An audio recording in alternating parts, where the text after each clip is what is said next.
Buenos dias. It is September 23rd. It's a Friday, and welcome to another episode of Plugged In from YAA Electric. Today, we will be talking about how EVs are too damn expensive. We'll be talking about new Jeep EVs on the horizon and projections that say more than half of U.S. auto sales will be fully electric in just 8 years' time, or I guess 7 years, but still. Interesting stuff today, Justice. How are you doing? Good, good. I am. It's a bright sunny day, so doing well. Anxious to get the weekend started.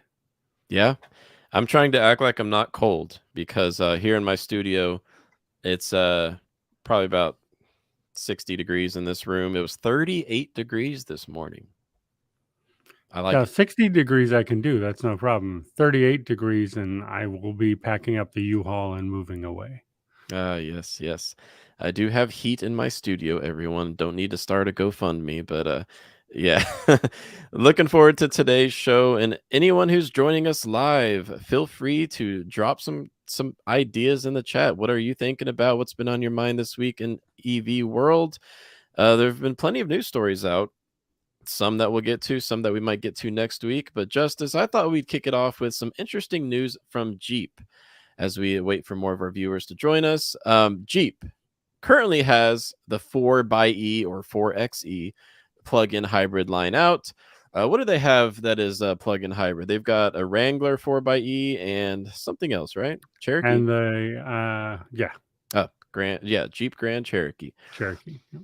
So those are great options. In fact, the Wrangler 4xe, that's how I say it, okay? Because it's math, 4xe. Anyways, That's what it's supposed to be. good. It's not 4x4 Yeah, like the wheels. It's you're right. 4x electric, 4xe. Oh, see, I didn't make that connection. That's kind Yeah, of that's what it's. embarrassing. So no, you're saying it. Don't be embarrassed. You said it right without understanding what they were trying to say. Yeah, yeah. Okay. No Uh, problem. the Wrangler 4xe has been one of the top selling plug-in hybrids in the past year, I believe. Correct me if I'm wrong, Justice, but I'm pretty sure I saw that data. So that's exciting. But in 2024, at least that's the timeline they're shooting for right now, Jeep is finally going to bring its first two fully electric EVs to the US market, in addition to bringing others to Europe, including one that's too small for the US market, apparently. But let's dig into the details. I'm going to go ahead and share my screen because we have an image for you guys, courtesy of Automotive News. Now, By the the way, first, Justin, yeah, in a country that has the smart car, what is too small for the U.S.? good question. Good question. I wish the Honda E, I think that's what they called it, right? The Honda E in Europe. I don't know. I don't. I Um, don't know that one. I'll pull that up in a minute just to show you guys, but there have been some great petite vehicles such as the Honda E, I believe that's what it's called, that never made it to North America because apparently they're not suitable for our market. But one of them will be another Jeep that will never make it to our shores. But I guess I should never say never.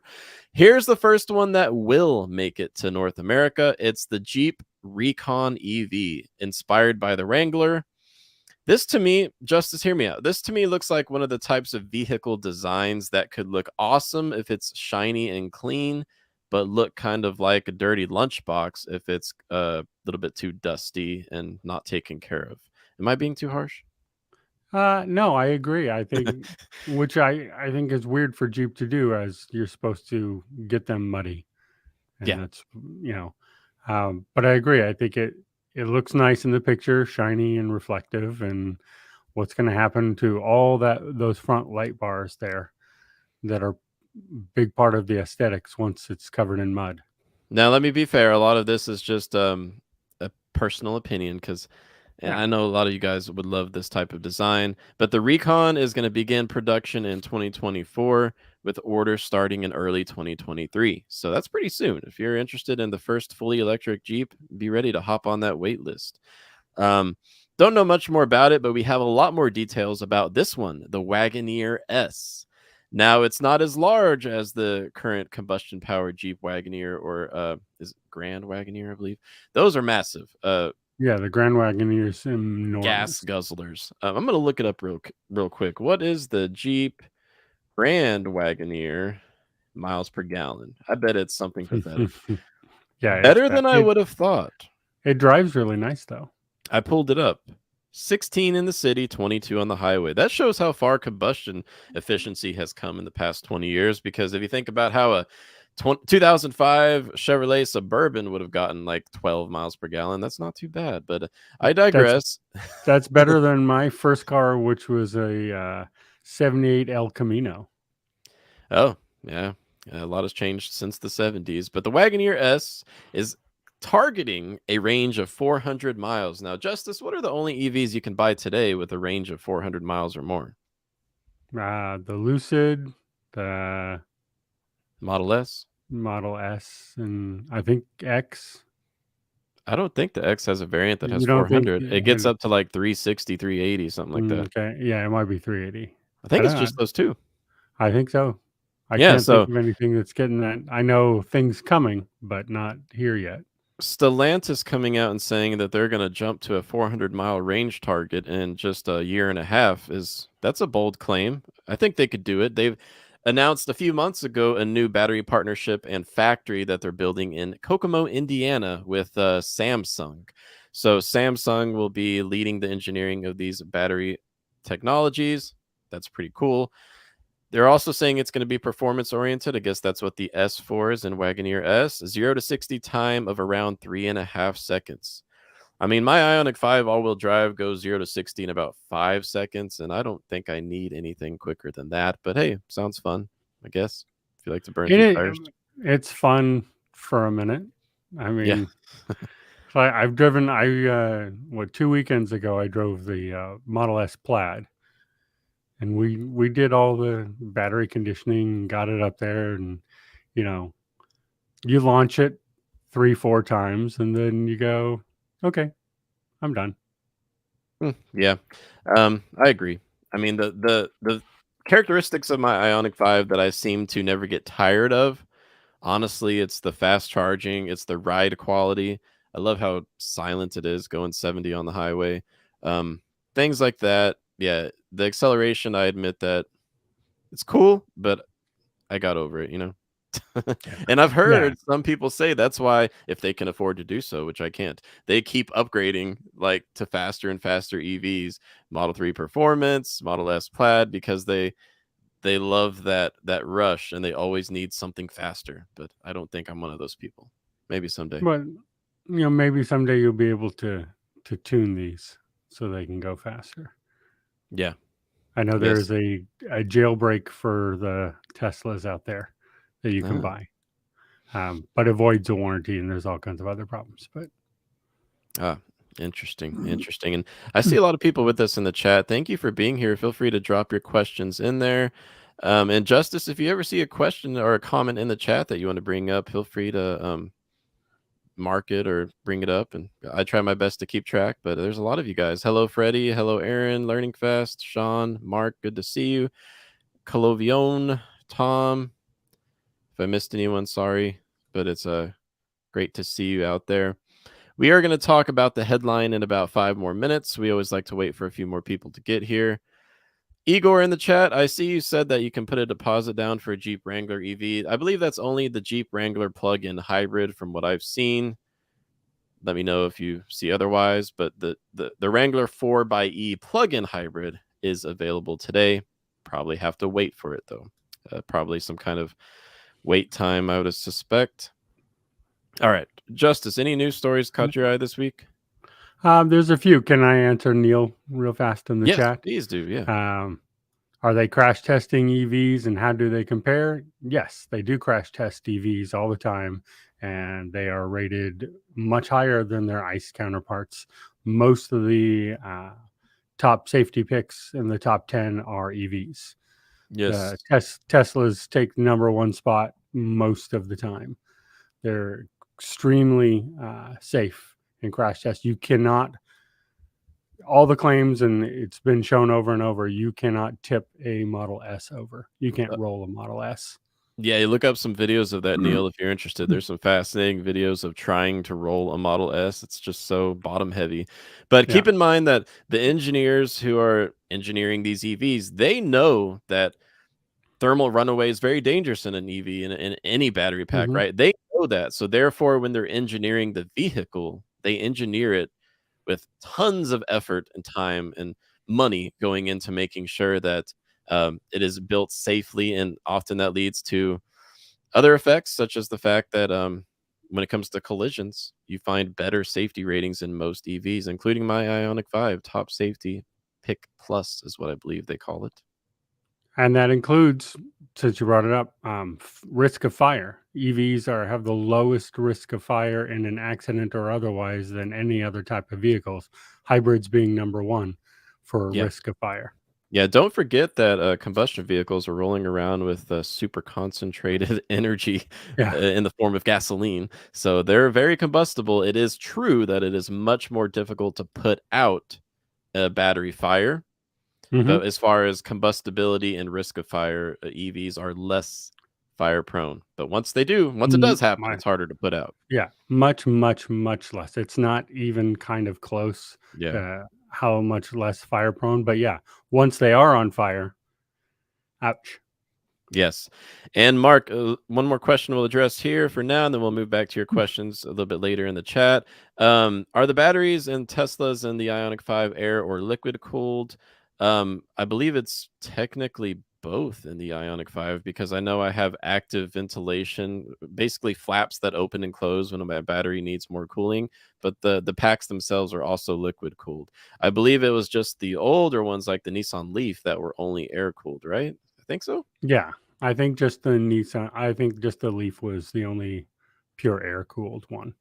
Yeah, very, very interesting. Yeah, let's dive into another news topic. Let's see. The average price of EVs. Okay, I did a new article. You can check it out on joinyaa.com. I will drop a link in the chat here in a moment. Looking at how the average price of an electric vehicle has changed over time. What I found was kind of depressing, but I think there's a bit of a silver lining. So I'm going to go over this quickly and you can check out the details when I drop the link down below. The average price of an EV is currently 37% higher than the overall industry. Now, this is all based on transaction prices, not list prices. So that's going to include a lot of the dealer markups that are just souring the whole EV sentiment right now. If you're interested in something like the Mustang Mach-E or the Ioniq 5 or the EV6, if you're interested in Teslas, you don't have to worry about markups because of direct to consumer sales models. But I went ahead and did the research and looked at how this has changed over time. And here you can see the red line being the overall market average, EVs and ICE vehicles combined. The blue line being EVs. And you can see that EVs are consistently more expensive. So then that's where you got to start thinking about when do you get your payback time? How much do you drive? How much money are you saving with on fuel and maintenance? We've also got resources about that at joinyaa.com. So we're trying to cover all the bases. But if you're a data nerd like I am, you can check out exactly how EV prices have changed every month over the past 3 years. Yeah. Justice, when do you think electric car prices will go down? Then I'll tell you what my answer is. When will they go down? Never. Yeah, okay, that's They're basically. yeah, they're never going to go down. When will wages and inflation catch up that they're affordable? Maybe 5, 6 years. That is something to keep in mind. Yeah. Now, But they'll never go down. They'll never be cheaper. I think we're going to see the emergence of a new trend from automakers, and I'm very serious about this. And we've actually started to see it a little bit already. I think because automakers have invested over $500 billion in America alone in electrification, engineering, bringing products to market, etc., building out EV infrastructure, they don't want this to fail. So what I think they're going to start to do, because of how expensive it's getting to build an EV because of runaway lithium prices. They're up 400% in like 6 months. I think we're going to see more automakers announcing lower range, smaller battery pack variants for either the same price or slightly less money. So we've seen Volkswagen recently announce that there's a $38,000 ID4 variant built in Chattanooga, Tennessee, with a smaller battery pack and less range. The Ioniq 5 standard range version, which has been in Europe, is supposed to finally be making it to America for about $4,000 less than the typical variant with less range, smaller battery pack. I think more automakers are going to be making announcements that they're offering lower range variants with smaller battery packs in order to keep affordable options on the table. Now, I'm using the word affordable loosely here because they might still cost $45,000. That's because lithium prices are just putting so much more strain on the supply chains here. That's my hot take for the day. Yeah, and I think I agree. I think the Fisker pair lines up with exactly what you're saying. Yeah. It's meant to be a smaller battery, lower range urban vehicle. I think that is. I think there's going to be a whole host of those coming out Hmm. uh, to make it the affordable vehicle. And don't forget that as charging infrastructure improves, range is far less important. Now, you still don't want to be having like a 180-mile range EV that takes an hour to charge. That is not what I'm talking about. I'm talking like Yeah, 180, 220-mile range EVs that can still charge in like 20, 25 minutes. Because remember, the innovation that comes with quicker charging, that is not succumbing to the battery supply chain issues that we're talking about. That's a whole separate engineering issue. Automakers are on top of it. The 2023, 2024 models coming out generally have much quicker charging than we've seen in the past. So I expect ranges closer to 200, 220 miles, but you're still going to have fast charging, and charging infrastructure is going to improve. It might be a recipe for some future price stability, but this is largely speculation at this point. We'll see what actually happens. I'm hopeful. yeah. I think it's a good idea. It's a good variant. It's the way things have to go, probably. Yeah. Yes, indeed. But let's talk the Yep. headline. So, Bloomberg NEF, they have been forecasting and keeping track of EV market share for years now. I've looked at some of their older projections from like 2017, and it's fascinating to compare those to now. Well, their latest forecast for US EV market share has increased from their previous projection of 43% fully electric market share here in America in 2030 to the new projection revised upwards to 52% of new vehicle market share being fully electric by 2030. We're going to talk about it. We'll share our opinions. They might differ. And I want to hear what you guys in the chat have to say. So, Justice, just start us off here. What did you think when you saw this projection? When I first saw it, I said, "That's ridiculous. There's no way that's going to happen." And then I thought about it for about a minute and started looking into some numbers. And And some now I high go, processing power, don't you? yeah, yeah. I thought about it. Well, in a minute, I went, well, hold on. Let me challenge my own assumptions, which I do a lot. I challenge my own ideas. And then I went and started researching and looking. That took a lot longer than a minute. So, but now I look at it and I realized the key part of what they're saying there, and you just said it, is new car sales. Hmm. This isn't overall vehicle sales, and new car sales only account for 37 to 40% of the market in the last 20 years. It ranged in there. And then pre-pandemic, we only sold 17.3 million new cars a year for the 5 years before the pandemic. 2021 saw 15 million sold. So we're actually not talking very large. I mean, we're talking large numbers, but what we're really talking about isn't super large numbers. We're talking what, maybe 8 million a year. Yeah. So then I kind of go, well, yeah, how can you not hit that in the next 8 to 13 years? Like, I don't know how you wouldn't hit that number of new car sales, 8 million a year in new car sales being EVs, when every auto manufacturer is heading towards EV. Even Toyota, who was the most, we're not going to do it, is now like, okay, yeah, we're going to probably move in that direction. So how would you not hit 8 million? I don't see a way to not hit 50%. Now, one thing I'd like to know, and I might need your help with this, Justice. Did The Bloomberg forecast include plug-in hybrids? I believe it was just fully electric. I think it was just fully electric. I'm looking at it now. I'll go ahead and screen share for anyone who's watching with us and wants to see the article itself. It's a fascinating crystal ball projections, but it is based on data, so it's not just crystal ball. Take it back. But so here's what they say. They say that just over half of passenger cars sold in the US will be electric by 2030, and then they go on to specify that it's new car sales.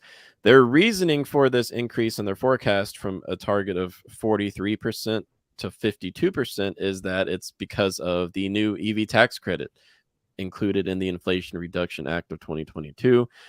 Now, here's how their projection changed year by year. So they're now thinking that by 2024, 13%, I'm sorry, 16% of the market will be fully electric. I'd say that's reasonable. I Well, start to get what's that? we're at 15% in California right now. So Yeah, and nationwide we're at 5.5% as of the last quarter. I think this part of the projection is very reasonable. It's once you get beyond 2026, that's where there's so much gray area. But Justice and I didn't have a chance to really talk through our opinions before the live show, and I can say that it's interesting because I came to the same conclusion as you. My reasoning is about the same. It's that EVs are going to stay expensive, or in best case scenario around the same price point, right? And not everyone can afford that. So I believe that you're probably going to have about half of new car sales fully electric by 2030, but the used car market is going to be flourishing because yeah, people who can't afford a $50,000, maybe $60,000 EV are going to be going right into the used car market, where there's going to be plenty of combustion powered vehicles, traditional hybrids, and hopefully more EVs on the used car market. So strengthening in the used car market, and the fact that automakers are saying that by 2030 they're going to be mostly electric, it does make sense because of what the automakers are saying. yeah. Like What the you're not going to automakers have are a choice, basically. the automakers are saying. States like California are saying. I think California pushes that number, and all the states that adopted because of the California Air Resource Board, they help push that number. And like you said, the used car market, maybe new won't be 37%. Maybe it'll be 35% of the market, and the rest will all be used vehicles. So, and people need to remember that there are 12. I looked it up. But I didn't write it down. There's 12 lithium mines being planned around the world right now, which is almost doubling what there already exists. Those permits come online. Say it takes 5 years, then you got another 3 to 8 years of mining. I mean, of course, battery factories coming on in America in the next 5 years. You have all the chip manufacturers that have already started here in the U.S. We've got 3 of them going down in the South. We're going to be producing. Like 8 to 13 years is a long, long time. Yeah. And that's what I had to wrap my head around. This is a long time that we're talking about. It feels like a really short time, and 2024 obviously is. But when you start getting out to this, Bloomberg was saying 2030, 2035 in some of their articles. So when you start getting out to 8 to 13 years, I just looked up some stuff to help myself, and let's see if it helps you, Justin, to realize how long 8 to 13 years is, if you indulge me for a moment. Yes. TikTok is 6 years old. DoorDash is 9 years old. The Model S is 10 years old. Lyft, 10 years old. For my movie homies out there, A24 is 10 years old. Uber is only 12 years old. GoFundMe, which I believe you mentioned earlier on the show, 12 years old. A company we've heard of a lot lately, Moderna, is 12 years old. That one's surprising to me. Instagram is only 12 years old. The iPad came out 12 years ago. I mean, how much of our society, the iPhone is only 15 years old. So how Uh, much of our society has changed yeah. like in such a short amount of time to say that in 8 years, nah, there's no way. Like, of course it is. Like, this is the way technology works. And EVs are basically technology. Mhm. Um, so I don't see how we don't hit that. Actually, I kind of wonder if 50% is too low. Yeah, I see what Igor and Neil are saying in the chat. Neil says the question is like it's more of a question of how fast can we build up the infrastructure to handle the EVs. I see what they're saying, but I'm also going to lean back on what you were just explaining, Justice. That's a long time. Things can change Hmm. quickly, even just in 3 years' time. If we think about how the federal government has allocated $7.5 billion in this funding round to build out a national charging network, that is targeted to be completed in 5 years' time, with the first federally funded public charging stations going in 2023. So that's just 5 years' time. How much will things be different in 8 years' time? I Yeah. mean, I see what you're saying though, and Igor was also bringing up lithium. I believe lithium, not Lithuanian. Uh, lithium reserves. First of all, people are moving away from cobalt, so engineers are moving away from cobalt. So Yeah. that's not as big of an issue. Lithium mines are very, very needed. We've been looking into that data here at YAA for some time, but we're seeing the announcements just come in. It seems like every week there's a new announcement about new lithium mining projects going on. There's a massive one going in Canada that is going to be 95% powered by hydropower, which would be great. So I see the developments happening that need to happen, but of course, there is definitely some unknowns that we're going to have to deal with. None of this is guaranteed, and I'm well aware of that. None of this is guaranteed. Yeah, but you have lots of countries working on lithium. You have from Canada to Chile to Australia, Hmm. all major projects being pushed through right now to get the lithium working. Yeah. So it's going to be a huge difference in there. Remember, I say this again, Tesla's 14 years old. So we talk about the Tesla charging network and if everyone was them. Well, they only started the company 14 years ago. I don't know when they started the charging network, but it was less than that. Hmm. So lots and lots can change with everyone heading in the same direction. Yep. And another thing to bring up is that Zach and I yesterday we recorded a video that you guys will be able to see in a few days' time about all of the battery production announcements that have been publicly unveiled since the Inflation Reduction Act was signed into law over a month ago at this point, like a month and a half ago.